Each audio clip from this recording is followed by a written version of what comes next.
John Dickerson is with me now from Washington. Okay, so Rubio's building the momentum. He came away with some big newspaper endorsements. In fact, newspaper endorsements, do they even matter anymore? Does anybody really go in and vote based on what their paper says is the ideal candidate? No, not directly, certainly not directly. I think what it does is there are some uncommitted voters washing around, and if they're uncommitted, it probably means that they have some reservations and doubts about Ted Cruz and about Donald Trump. And so they're looking around and they're thinking about the candidates. And what an endorsement does is it puts a candidate in front of their eyeballs for a period of time. And so then they start to look at whatever the endorsement is, perhaps, or at least they hear there's an endorsement, and it takes up a little bit of their brain space as they're trying to come to this decision. So you'd rather have the endorsement than not, but it doesn't close the deal. And the question of whether Marco Rubio has momentum is a fascinating one here in the end, because it's very hard to tell. We know that some of the voters, again, who have doubts about Trump and Cruz, Rubio is one of the people who might benefit from those doubts. But of course, Rubio has got to manage those expectations, because if he looks like he's, getting hot here at the end and then comes in underneath expectations, well, then he's ruined his shot at becoming one of the stories coming out of Iowa. All right, let's talk about Cruz a little bit. He's going in and he's trying to manage the expectations about Trump and flat out telling people, look, Iowa is our chance to stop Trump. Yeah, he's trying to do that. And that's, it's the best thing he can do. It's funny, we should all remember there was a time when they were real good pals, and now it's gotten very tough. The problem or challenge is, if he doesn't stop Trump, he can claim a lot of victories. I mean, think about Ted Cruz. He overcame a lot of strong challengers who were running for those same evangelical voters. Scott Walker, Bobby Jindal, sitting governors, then, of course, Huckabee and Santorum, who had won with those voters before. So no small accomplishment beating all of those people. But the problem is, in a head-to-head with Donald Trump, they've gone right at each other for the last 2 weeks, really.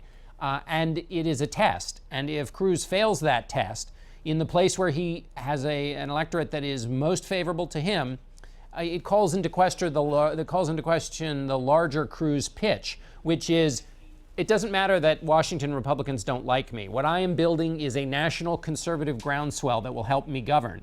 Well, if he can't get enough conservatives behind him to just help him win Iowa, then how's he going to build a conservative movement to swamp Washington and change the way politics works?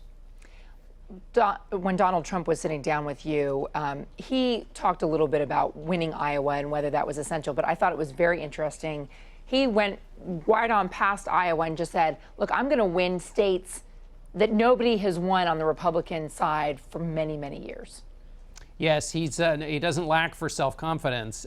The argument he's making there is to Republican voters who are worried that he has a ceiling on his support. And we've talked about this for months about Donald Trump. His polling numbers are not great on a couple of key factors, whether people find him honest and trustworthy. They haven't. Whether they have a favorable view of him.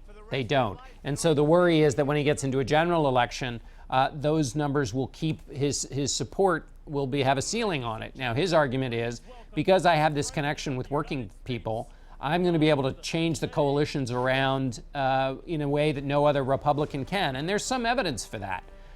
The question is whether he could manage that in a general election. But certainly his unpredictable basically victory, even though he hasn't won anything yet, he certainly has changed the conversation. His unpredictable success in the race so far does give him a little bit of magic to be able to say, hey, I might be able to do it in a general. Let's talk about the Democrats here. Hillary Clinton is coming off the heels of some disruptive news about emails that may have been classified. In fact, the State Department saying that they're not going to release those emails. Is she concerned at all about how that might affect voters in the Iowa caucuses Monday?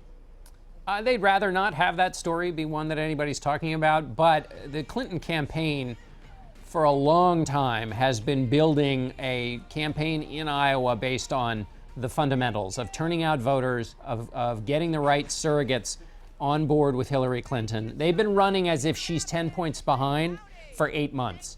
And that is a lesson from 2008, doesn't want to be surprised at the end, but also because the campaign always knew that she would have a lot of hurdles one of the hurdles was that she had no challenger. So she had to create a contest in Iowa, in a way, to say, look, this isn't a coronation. I can actually work hard and win the votes. Well, now she's actually got a real challenger, and she's having to do that in earnest.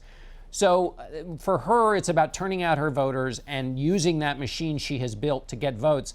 And that really, in that kind of a last-minute persuasion, really it's mobilization now, getting people who are already for out to the polls.